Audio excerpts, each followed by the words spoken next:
welcome to Current Affairs. My name is Nathan Robinson. I am the editor-in-chief of Current Affairs magazine. I am delighted today to be joined by Susan Morrison.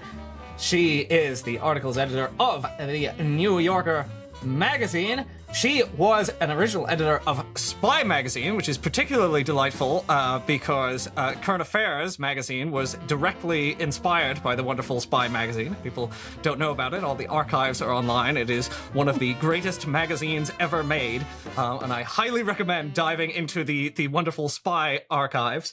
But she is here today because she has written the new book, Lorne, the man who invented Saturday Night Live, available from Random House, already a bestseller. Susan Morrison, welcome to Current Affairs. Thank you for joining us today. Thank you. Nice to be here. And before we dive into Lorne, because you're a Spy fan, I want to tell you, this is in my office. This is our Ivanka Trump doll, which featured heavily in the art for a wonderful profile of Ivanka that not Ivanka, Ivana, the late Ivana in Spot. And this was crafted by an artist out of one of my old Barbie dolls. But I believe Spy was the first publication to sort of go to war with that was the start of Trump's kind of war with the media. Yeah, absolutely. We were the only people taking shots at him. But of course, we covered his bankruptcies and all his other idiocies. And anyway, none of us are in jail yet. Let's move on to Lorne. Okay, so let's start here, which is you have poured a decade of your life into producing the definitive biography of Lorne Michaels, creator of Saturday Night Live. I think the New York Times pointed out in its review that this kind of book, this kind of comprehensive 600-page book, is often the kind that we reserve for, I don't know, the founding fathers, I think they said, merit this kind of treatment. So the first question for you, Susan Morrison, is why? Why Lorne Michaels of Saturday Night Live, who is not necessarily a household name, as a subject? Why were you so fascinated as to pour all of this research in an investigation into the biography of this figure in particular? Well, about 10 years ago, when SNL celebrated its 40th anniversary, I watched that show, which I thought was great, the anniversary special, and I found myself thinking like how remarkable it is that one guy, especially a guy from Canada, had been responsible for making so many generations, so many decades worth of Americans laugh and figuring out and even sort of determining what people find funny. And it's, even well into his 70s and now he's 80.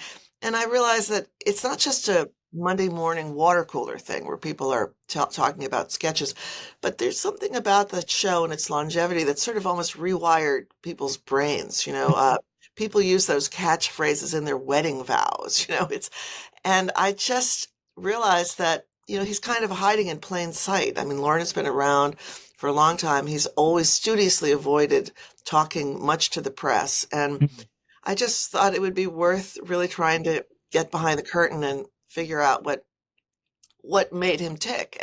I knew also that he was an object of obsession to people in the comedy world, all of his employees and the wider comedy world.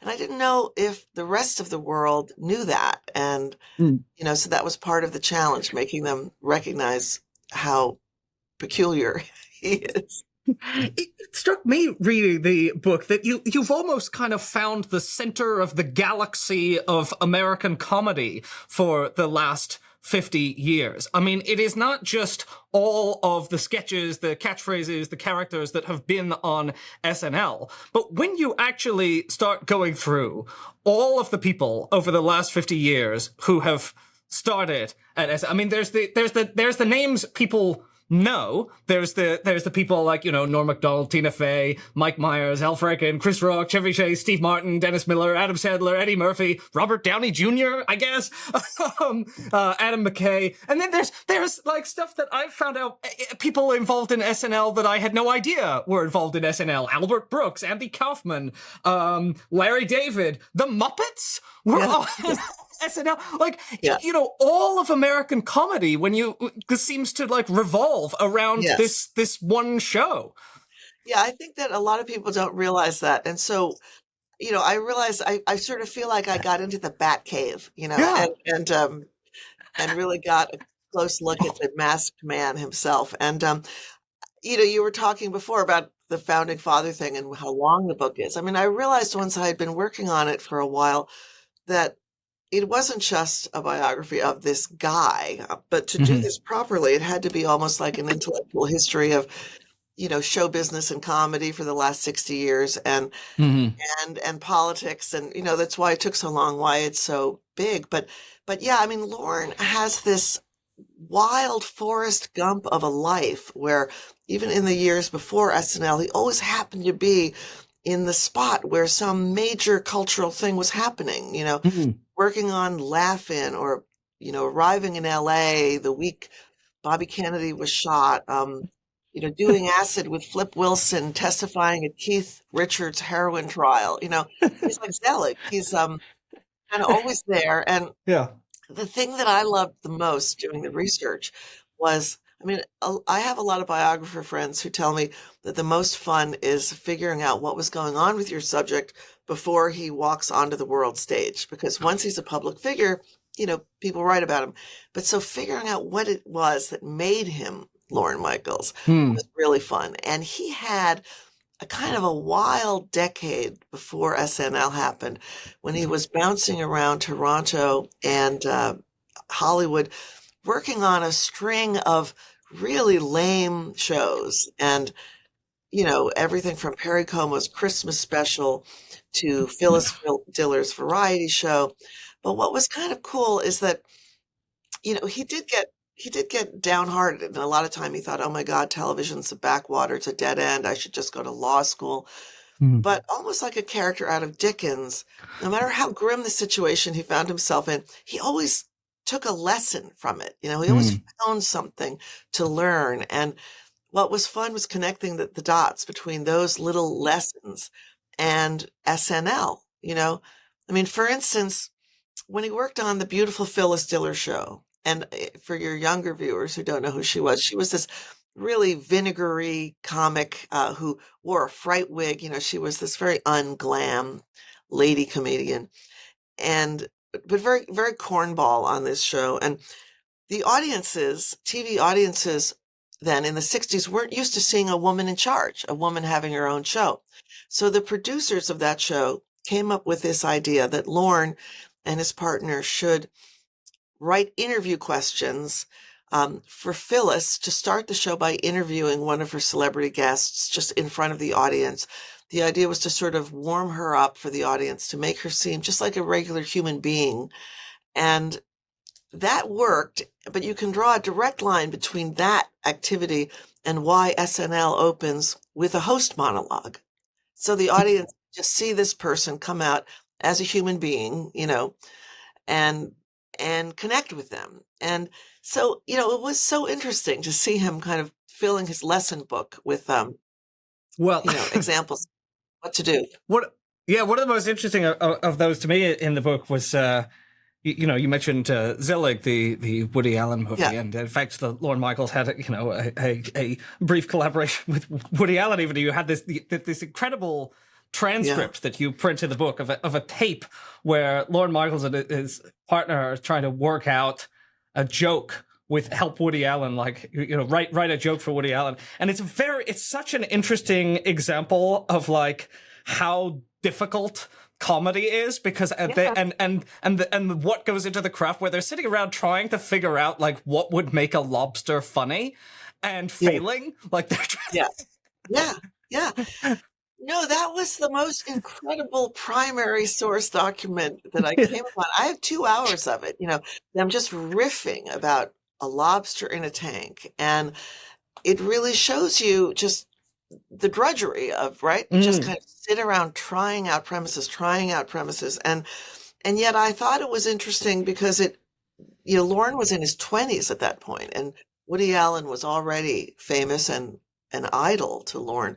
But Lorne is kind of taking charge of that session. You can see him, I think, being a little, plucky and kind of stroppy and leading Woody. I mean, I think it's kind of amazing. Well, Not funny, yeah. but No, I mean they don't manage to work out a good lobster joke in the in they the don't. thing.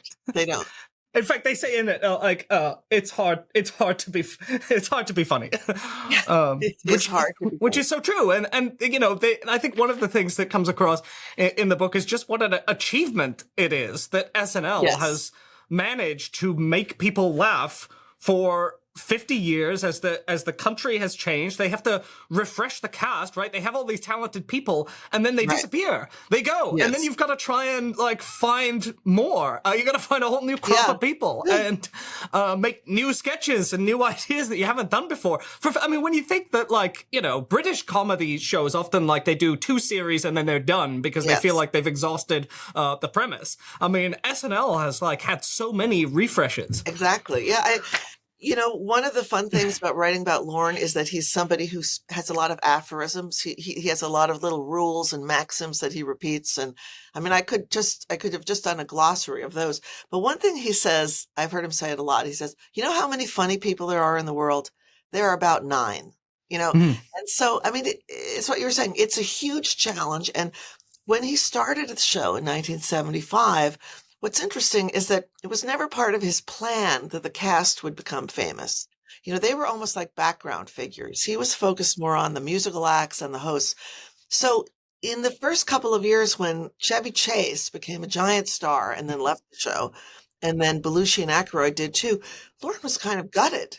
You know, he thought, oh my God, they're leaving. It hadn't occurred to him that he was going to have to keep restocking. You know, but within a certain number of years, he realized, you know, he also talks in sports metaphors a lot. He realized that it's like a sports franchise. He has to have a bench full of rookies. You know, he always has to have new people in training and that they rotate out. And that I think is the thing that's, you know, allowed him to have this longevity. During that bad old time in Hollywood when he was working for these schlocky shows, he developed this skill of, the way I put it is, he kind of noticed the hinges between eras, you know, how the 60s became the 70s and the 70s became the 80s. And he was always determined not to be like the old guy who was out of touch with what was hip. You know, he didn't want to be an aging hipster. So he always had his eye on that, you know. Once, you know, Phil Hartman maybe getting a little bit close to 40, you know, make sure you bring in Adam Sandler and David Spade and a slightly new style of comedy. And even now at 80, he has this ability to kind of look around the corner and figure out what maybe the new vibe is. Like since the book is published, I've had some interesting conversations with him about one of his new cast members this year is this very young woman named Jane Wickline. I don't know if you've seen her. She's kind of deadpan. She's a departure from the other women on the show, but she has a kind of a core of sweetness that reminds me, and I think reminds him, of Gilda Radner. But it's a quieter sort of comedy, and I think he feels like that's the future. But, you know, I don't know many other 80-year-olds who are kind of saying, I think this is the future. Do you? There's so much experimentation. I mean, it's so eclectic when you look over the history, you know, all the different things that have been tried, and some of it's worked, some of it Right. hasn't. I mean, the Muppets only, I think, lasted Oh, a yeah. season, and then they're like, maybe this isn't the place for the Muppets. And then, you know, went on to Yeah. their great success. Well, they were only on the show in the beginning because they were brand names. You know, the Muppets were stars in 1975. Getting the Muppets on your show, you know, would be the equivalent of like having One Direction or something. Yeah. It's incredible when you look at the original. You have this bullet-pointed list of the kind of memo that he had originally at the outset of all the stuff that was going to be on the show. And when you look at it, you know, rotating guest host, musical guest, an Albert Brooks movie, The Muppets, repertory cast, documentary, 5-minute documentary, pre-taped commercial parodies, and you go like, how was this? Who thought this would work? This is such a soup of Yeah. weird different things. Yeah. Well, you know, Lorne had faith in the very old-fashioned basic concept of the variety show, Mm, which was a staple of American television. When he was a little boy, he watched Sid Caesar, Your Show of Shows, Colgate Comedy Hour. These were almost like vaudeville. They were almost like mm, vaudeville shows. And so when he was working, in Hollywood for these bad variety shows, he liked the format, but it was just that the subjects, the content was really old. And so the phrase he used when he was pitching his show is, I want new wine in old bottles. You know, mm, he liked the variety concept. I mean, a lot of these variety shows, if you watch old Ed Sullivan shows, there were animal acts, elephant acts, and mm, trapeze artists, puppets. So mm, sort of what he was doing. There's a great thing that he and Lily Tomlin both talked to me about. They collaborated in the 70s on some specials that she did. And one of the things they bonded over was how if you watched a Bob Hope special, a comedy special in the early 70s, like they might have a sketch about people being stoned, like marijuana was something that, mm, frightened the grown-ups. But in the sketches, the people who were supposed to be stoned just acted like drunk people, mm, and what Lauren and Lily wanted to do was to make the comedy, make it people really look like stoned people. Most of what was on TV was very square. It was about PTA meetings and, getting the car washed. And mm, what he wanted to do was to make the subject matter stuff that young people cared about, sex and drugs and rock and roll. mm, There's so much drug humor in the early seasons of SNL. mm. That was brand new. Hi, sorry to interrupt, but if you like this video, please subscribe to this channel for more wonderful current affairs material in the future, and head to currentaffairs.org/subscribe to subscribe to our beautiful print magazine today. But as you say, the old bottles, the groundedness in the history of American comedy in old formats, that mixture of like the avant-garde and the corny Yes. is like Yeah. very interesting. Well, one thing that was interesting for me, I've been an editor at the New Yorker for almost 30 years, and there's so many kind of vibrations between the New Yorker and SNL, both in that they're weeklies, they're Mm, based in New York. But Lauren told me that when he mm, was first putting the show together, he wanted to hire writers with a lot of distinct voices. And mm, that was a new thing. Usually writers would be mushed together in a writer's room and they would all turn out something that sounded the same. He said that he wanted people watching the show, he wanted it to feel like a magazine like the New Yorker, like this yeah, sketch written by a Catskills guy, this sketch written by a surrealist, this sketch written by someone from the National Lampoon, yeah, much like readers of the New Yorker would be able that's to funny. detect different voices. So, and that's another thing that was radical in what Lorne did. He cared about elevating the writers. There's an old Hollywood joke about the stupid starlet who slept with a screenwriter, because writers were traditionally the lowest of the low.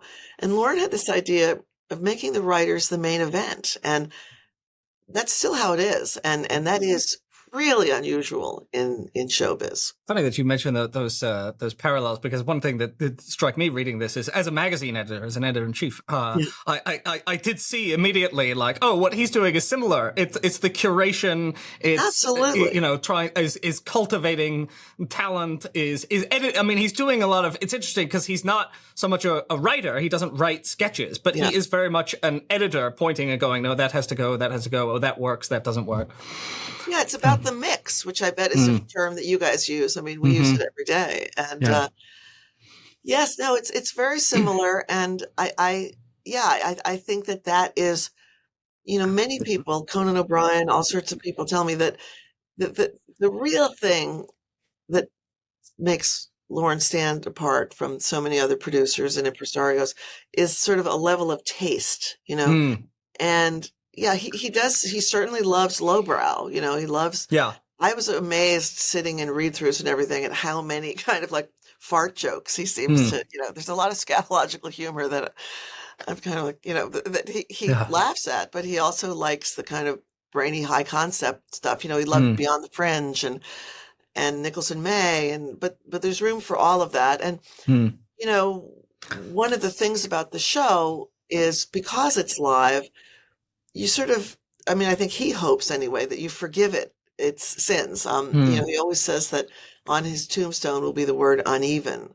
And in Yeah. any episode of the show, maybe if I watch the show, there are two things in it I'll like, and there might be two different things that other people will like. So, Hmm. it's not going to please everybody. Right.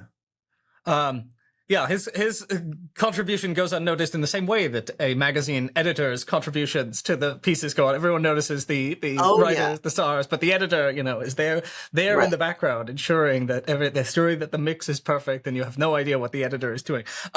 You mentioned the fact that it's live, and okay, Yeah, this is so interesting because that was a fascinating choice to make. There isn't much.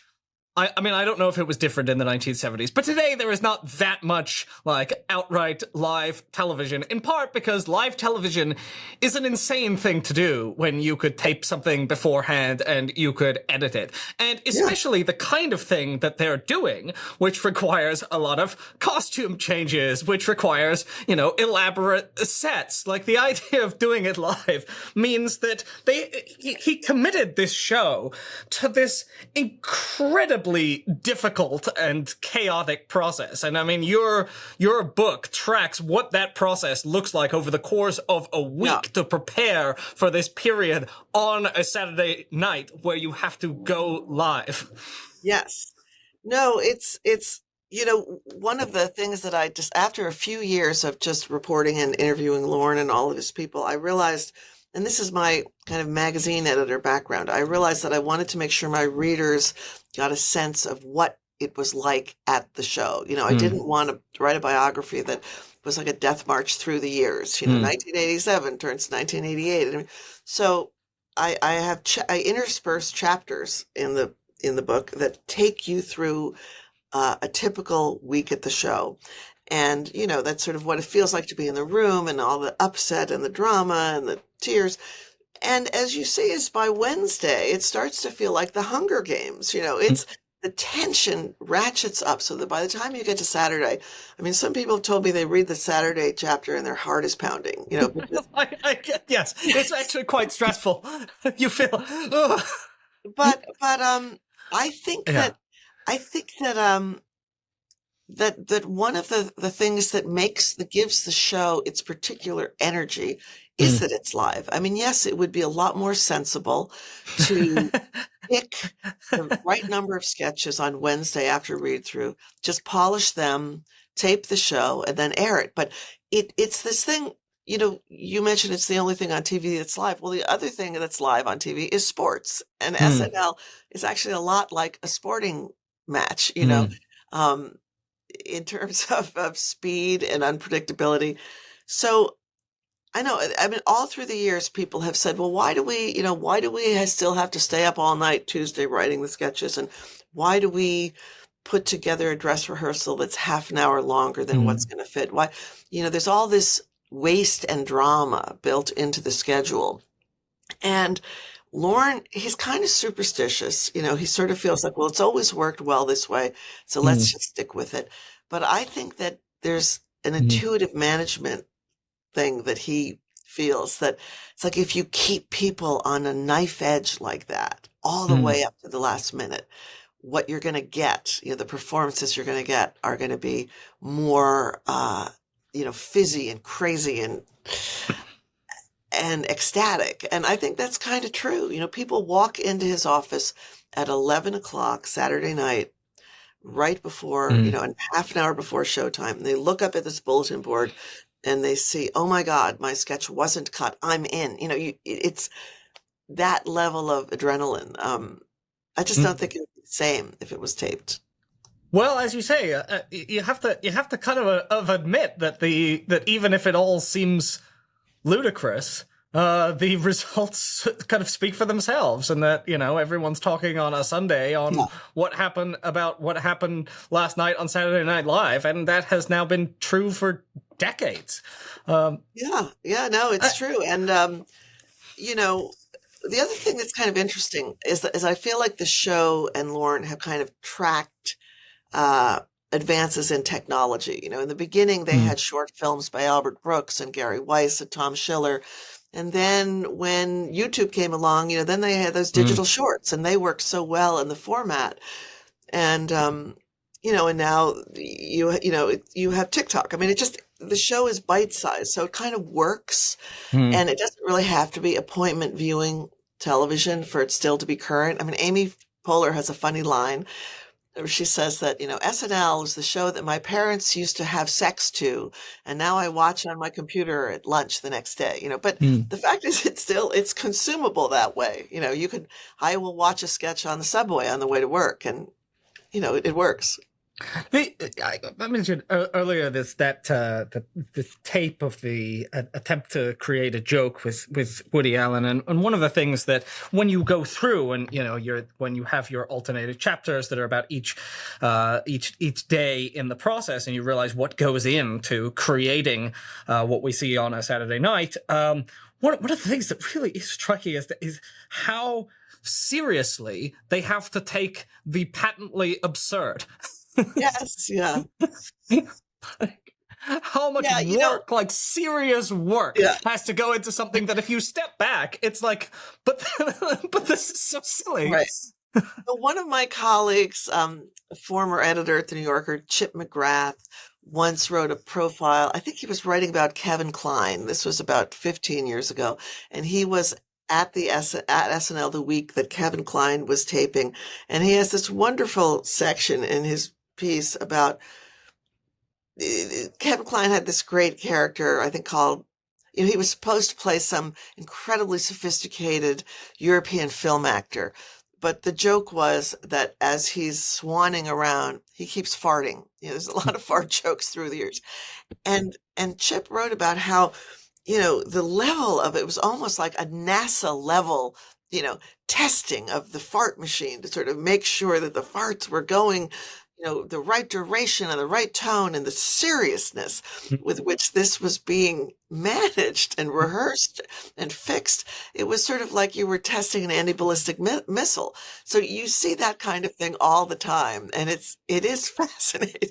We had Adam McKay on the program a couple of months ago, and his favorite sketch that he wrote there was one where Will Ferrell is the host of a daytime, like the typical daytime talk show, and the teleprompter breaks, and because he doesn't know what he's doing, the whole thing, civilization, collapses, and he ends up eating the weatherman. And then I went back and I watched this, and I was struck by, my God, they had to like spend hours like working out exactly what they would wear, because the joke, the humor is in part from the exact accuracy of like the way the daytime talk show hosts speak, the way the set looks, every little intonation, and then, all the blood.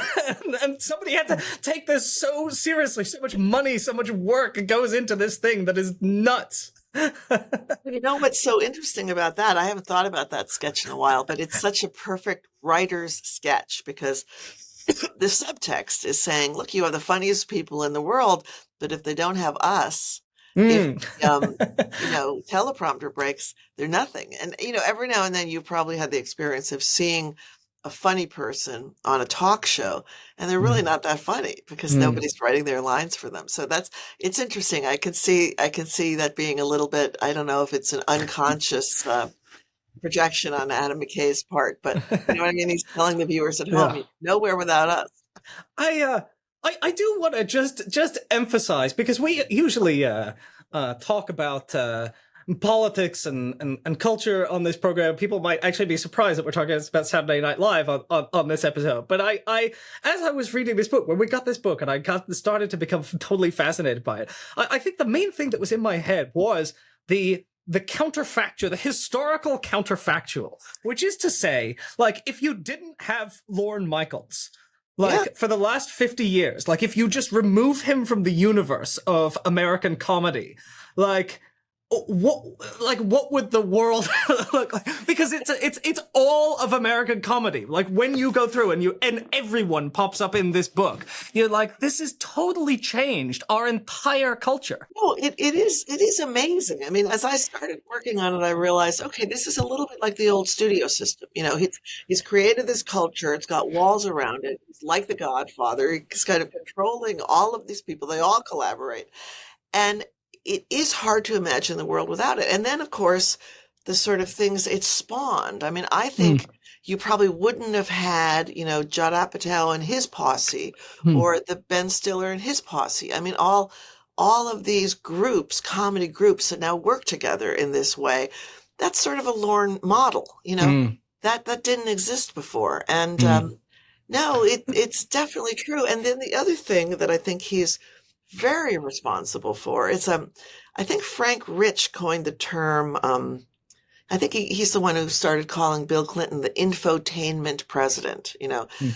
But it wasn't really until SNL where, people make jokes about how a lot of Americans used to get their news from the Daily Show. But, the whole fake news concept, I think that starting with some of the great political, presidential debate sketches that Jim Downey wrote toward the end of the 90s and through the 2000s, Howard Kurtz of the Washington Post coined this term, the SNL effect. I mean, Americans really were taking their political cues, understanding of the candidates and everything from watching SNL. And that was unprecedented. And I think that, and you started having then Al Gore going on Letterman and, crashing up, he took a hammer and bashed an ashtray to make a point about government waste. Politicians now view humor as a way to kind of get through to voters, and that would have all been different too. Well, let me ask, you brought up politics. I mean, obviously SNL now is known very much for the opening sketches are often political parodies of Trump or the presidential elections. Does Lorne Michaels have a political agenda? Is it just to skewer all politicians and lampoon the absurdities of, or are there points being made that he wants to get across? Is it the writer's political agendas that kind of filter in? He from the beginning has always had this idea that, he wants to be an equal opportunity offender, and you take shots at whoever is in power or whoever is foolish, whichever side they're on. In the beginning, they made fun of Gerald Ford. There was Chevy Chase's hilarious, characterization of Ford as this bumbling klutz, which is ironic because Ford was actually a graceful man who was a football star. But, that's the image of Ford that will go down in history. But they also made fun of Jimmy Carter. They made, incredible fun of Bill Clinton. Obama was harder because he was just so cool. But yeah, I mean, they will want to take shots at whoever is in power. And that's very important to Lorne. And one of the things that's been tricky for him in the last 8 years, I mean, basically since Trump came to power, is that, now that we're in this culture war, as a lot of people see it, he has to deal with these sort of sensitive millennials or Gen Z people who, like when I was there one day, Cecily Strong was balking at portraying Senator Dianne Feinstein in a sketch, as a kind of a drooling old lady. We love Dianne Feinstein, but she's a political player worth being in a sketch. But so he has to sort of deal with that, because I think that the younger people feel like they just have to be warriors against the right. And it's not how he wants his show to be. I mean, not that he wants to be pro-Trump by any measure. I think he recognizes that Trump is an imbecile beyond anyone who's ever, walked the earth. But that's a challenge too, because that there's a great showbiz comedy phrase called jumping the shark, and which means when reality is just is crazier than anything you could dream up. And that's kind of what they're dealing with Trump these days. I mean, sometimes you see these Trump cold opens, which is what those early sketches are called. And it's just that fabulous actor, James Austin Johnson, saying just what Trump said with like a couple of words changed, because it's hard to imagine anything crazier. One of the phrase that often, or the word that often comes up to describe Lorne Michaels is inscrutable. And I believe reviews of your book have sometimes said that he's just as inscrutable at the end of it as he was at the beginning, despite your explaining lots of facts. I mean, this is a person who, as you say, has avoided the spotlight for a long time, despite his influence on American culture. And Why is it? What is it that makes him so? Yeah. Where that makes people want to describe him as like mercurial or gnomic? No, it's very interesting because it's not as if he isn't a psychologically astute guy. You know, Chris Rock said this guy has been thousands of people's bosses. You know, so he's almost like a shrink. He's a good judge of character. He's a quick study, and he is interior. You know, he believes in psychotherapy. He's done a lot of time with shrinks, and yet I think that it's his management style is to be somewhat remote. You know, he lost his father when he was 14. It was a catastrophe for him, and it he created, you know, a little bit of armor around himself, and he also kind of automatically stepped into this role of being a father figure to a lot of the people that he works with. And I don't know. I mean, I don't think he's ever read, you know, management books. I think he has an intuitive sense of how to get what he needs out of people. But being a little bit withholding, being inscrutable is part of it. And I don't believe it's accidental. I think that at some level he's doing it on purpose. You know, it works for him, for them to be sort of obsessed with him and want to please him and want to figure him out. And you know, he gets that gets great performances out of people. It gets a lot of hard work. And I think that, yeah, I mean, I think it's at least half conscious. I felt that he was quite open with me. You know, I was surprised at how much he just really kind of let go. But it is also true that he, as a producer, he's used to manifesting the reality that he wants. You know, there were a couple of times during the reporting, you know, he had no control of any sort over this book and didn't read it first or anything. But I remember, you know, confronting him with some uncomfortable, difficult things that were going to be in the book.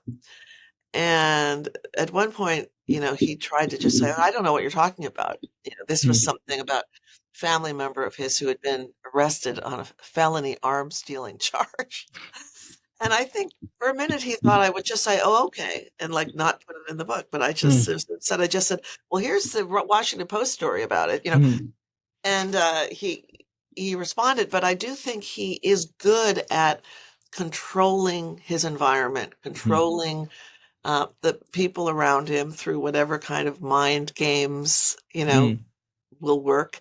But yeah, he does have some protection. And I think that part of that is that he recognizes it's a bit of a burden to have, you know, he says, he often quotes this thing that Fellini said about how all actors want to eat you if you're the director. Like they resent the fact that you're the one who made it happen for them. They want to believe that they made it happen for themselves. So he kind of, you know, he armors himself against that. Well, I do recommend our listeners and readers pick up this book, as many others have. As I mentioned, it's already a bestseller. If you don't think you're interested in Lorne Michaels, I guarantee you will be. And also, if you don't think that a biography is going to keep you on the edge of your seat, as I say, because you do this like this production of the show chapters, you will feel like you have been a fly on the wall for the production of an episode of Saturday Night Live. And as I say, this is about so much more than Lorne Michaels. It is really about the center of American comedy for the last 50 years. Like, if you want to understand what makes people laugh, what entertains people, what shapes the catchphrases and our political satire and our goofiness, like, you know, this is about so much more than one, you know, mercurial showbiz figure. So I did, as I say, I'm not even like a major viewer of. I don't think I've ever seen an episode of Saturday Night Live on a Saturday night. I've seen lots and lots and lots of Saturday Night Live sketches and movie spin-offs and that, but I've never sat down on a Saturday, you know, at 11 o'clock or whatever. Watched an episode, but I was totally engrossed. I want to just conclude by asking you, do you have any favorite SNL sketches, characters, moments, personally, that you're charmed by? I mean, you obviously had to watch a lot of SNL over the course of the recent. I mean, you dived into the archives of this show more than anyone else probably has. Was there anything that charmed you? Well, there's two slightly different things that I'll mention from a long ago era. There's a great one about Ronald Reagan called Ronald Reagan Master Brain, and it's the great Phil Hartman playing Reagan. And the concept is that his whole sort of befuddled Ronald Reagan thing is an act that he plays for the public, and that when he's actually in the Oval Office with his advisors, he's this genius who's like brilliant at military strategy and can, do Yeah. calculus in his head, and really funny. Yeah.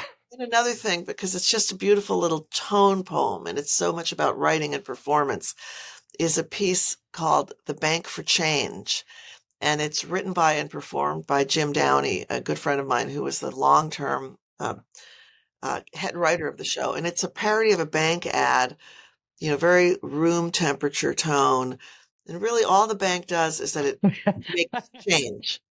And it's so brilliant. Yes, just thinking about this makes me laugh. It's so good. People should look it up on YouTube Look it right up. now.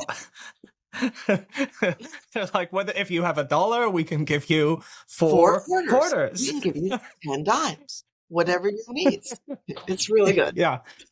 Jim Downey is so effortlessly funny. He was on Conan O'Brien's podcast, and he has not there's a clip of him on there, just like 2 minutes, where he pretends not to know about the Epstein allegations, and he's like, Jeff Epstein, the financier, is accused of what? No.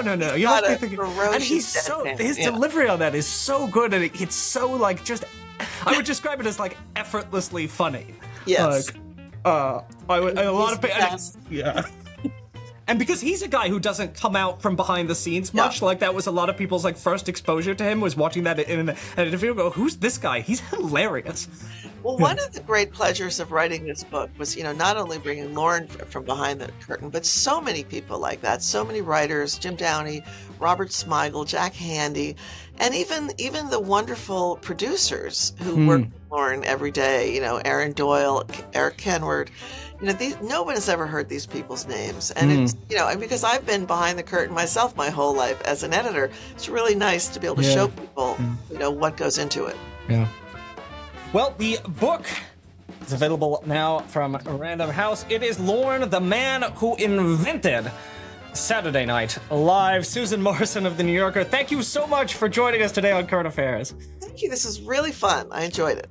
Thanks for watching. This video is a product of Current Affairs magazine, the country's leading independent left print magazine based here in New Orleans, Louisiana. Go to currentaffairs.org to find out more about us, and currentaffairs.org/subscribe to subscribe to our absolutely gorgeous bi-monthly print edition. Get it in your mailbox. You can also subscribe to the Current Affairs News Briefing, the Current Affairs podcast, or you can subscribe to our digital edition.